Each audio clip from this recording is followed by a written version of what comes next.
এটাও ইম্পর্টেন্ট, হ্যাঁ এটাই মার্ক করো, দেখো কি বলছে।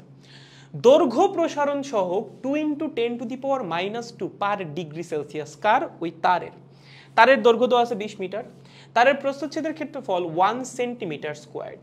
কোনো এক শীতের রাতে হঠাৎ করে 10 ডিগ্রি সেলসিয়াস তাপমাত্রা কমে গেছে, তারের মধ্যে কতখানি টান বল তৈরি হবে? ইয়ং এর গুণাঙ্ক দিয়ে দিছে, সেই প্রশ্ন কিন্তু, ঠিক আছে। আসো কেমনে সলভ করবা, দেখো প্রথম কথা, এই যে দৈর্ঘ্য প্রসারণ সহগ এই জিনিসটা কি ছিল মনে আছে তোমাদের? 9-10 পড়ছিলা। দৈর্ঘ্য প্রসারণ সহগ ছিল হলো উপরে দৈর্ঘ্যের পরিবর্তন, নিচে আদি দৈর্ঘ্য মাল্টিপ্লাইড বাই তাপমাত্রার পরিবর্তন। এইটা ছিল হলো দৈর্ঘ্য প্রসারণ সহগ, আপনাদের 9-10 পড়ে আসা জিনিস। সো আমরা এখান থেকে লিখতে পারি আলফা is equals to, উপরে কি বলতো? উপরে হলো দৈর্ঘ্যের পরিবর্তন, যেটাকে আমরা ছোট হাতের এল দিয়ে প্রকাশ করি, বা তুমি ডেল এল দিয়েও প্রকাশ করতে পারো, তোমার ইচ্ছা।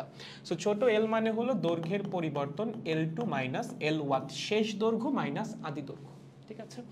ডিভাইডেড বাই আদি দৈর্ঘ্যকে প্রকাশ করতেছি বড় হাতের এল দ্বারা, ঠিক আছে। বড় হাতের এল দ্বারা কি প্রকাশ করতেছি? শুধুমাত্র আদি দৈর্ঘ্যটাকে, okay. Divided multiplied by what? তাপমাত্রার পরিবর্তন, ঠিক আছে। সো দেখো এখান থেকে না তুমি সরাসরি বিকৃতির মান বের করতে পারবা। দেখো তো L by L is equals to alpha del theta. এই যে L বাই L এই জিনিসটা কি? উপরে আছে দৈর্ঘ্যের পরিবর্তন, নিচে আছে আদি দৈর্ঘ্য, এটা কি? এটাই তো বিকৃতি বা দৈর্ঘ্য বিকৃতি, রাইট? উপরে কি আছে? দৈর্ঘ্যের পরিবর্তন, নিচে কি আছে? আদি দৈর্ঘ্য, এটা কি ছিল? দৈর্ঘ্য বিকৃতি। সো তুমি কিন্তু ডিরেক্ট আলফাকে তাপমাত্রার পরিবর্তন দিয়ে গুণ করলেই কি পাবা? দৈর্ঘ্য বিকৃতি পাবা, ঠিক আছে। সো এখান থেকে আমরা কি পাবো? দৈর্ঘ্য বিকৃতি, ঠিক আছে, দৈর্ঘ্য বিকৃতি। তাহলে চলো দৈর্ঘ্য বিকৃতি বের করে ফেলি। আলফার মান কত দেওয়া আছে? 2 × 10⁻²।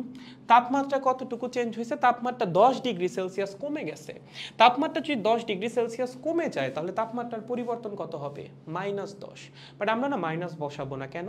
কারণ যে বিকৃতির মান তো আমরা নেগেটিভ নিব না, আমরা নিব কি? মডিউলাস, জাস্ট ভ্যালুটা। বিকৃতি কখনো নেগেটিভ হয় না, ঠিক আছে।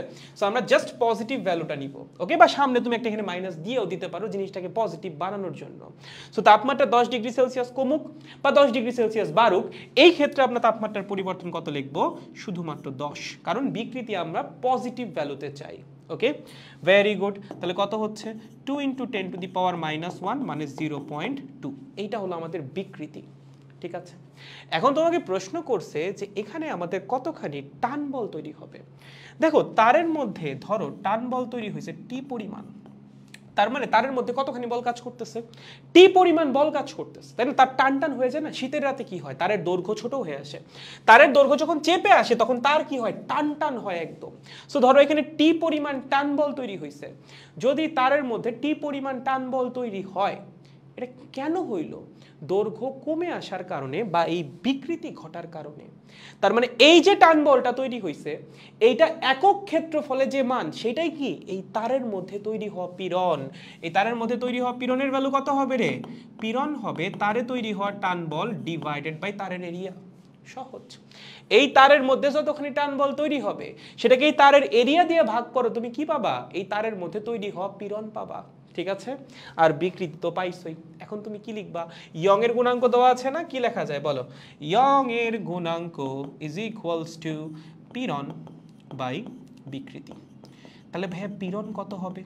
পীড়ন হবে ভাইয়া ইয়ং এর গুণাঙ্ক মাল্টিপ্লাইড বাই বিকৃতি, ঠিক আছে। Multiplied by what? বিকৃতি। এই পীড়ন মানে কি? T by A. তাহলে লেখো T by A is equals to Young এর গুণাঙ্ক ইন্টু বিকৃতি। তাহলে টান বলের মান কত হবে? এটাকে ওই পাশে নিয়ে যাও না, তাইলেই তো হয়ে যাচ্ছে। টান বল টি ইজ ইকুয়ালস টু ইয়ং এর গুণাঙ্ক ইন্টু বিকৃতি ইন্টু এ। ইয়ং এর গুণাঙ্কের মান কত আছে? 2.1 × 10⁻11। বসাও 2.1 × 10⁻11। বিকৃতির মান কত রে? 0.2, ওকে। এরিয়া কত? তারের প্রস্থচ্ছেদের ক্ষেত্রফল কত? প্রস্থচ্ছেদের ক্ষেত্রফল হলো 1 সেন্টিমিটার স্কয়ার, মানে 10⁻⁻4 মিটার স্কয়ার। 10⁻⁻4, তাহলে কত হচ্ছে? 10⁻⁻4, তাহলে -1 আছে আরো 4.2, 10⁻6, ঠিক আছে, এত নিউটন। সো তারের মধ্যে 4.2 × 10⁻6 নিউটন মানের বল তৈরি হবে। দেখো বুঝছো কিনা? সহজ জিনিস, ঠিক আছে? এই ম্যাথটা খুবই ইম্পর্টেন্ট, যে তাপমাত্রা পরিবর্তনের কারণে তারের দৈর্ঘ্য চেপে আসতেছে, তারের দৈর্ঘ্য চেপে আসার কারণে তারের মধ্যে টান বল তৈরি হচ্ছে। কতখানি টান বল তৈরি হচ্ছে, এই যেভাবে বের করতে হবে। এবং যখনই তোমাকে এরকম দৈর্ঘ্য প্রসারণ সহগ দিয়ে দিবে, মাথায় রাখবা সেখান থেকে আমরা সরাসরি বিকৃতি বের করে আনতে পারি। কোন বিকৃতি? দৈর্ঘ্য বিকৃতি। ঠিক আছে, দেখো বুঝছো কিনা?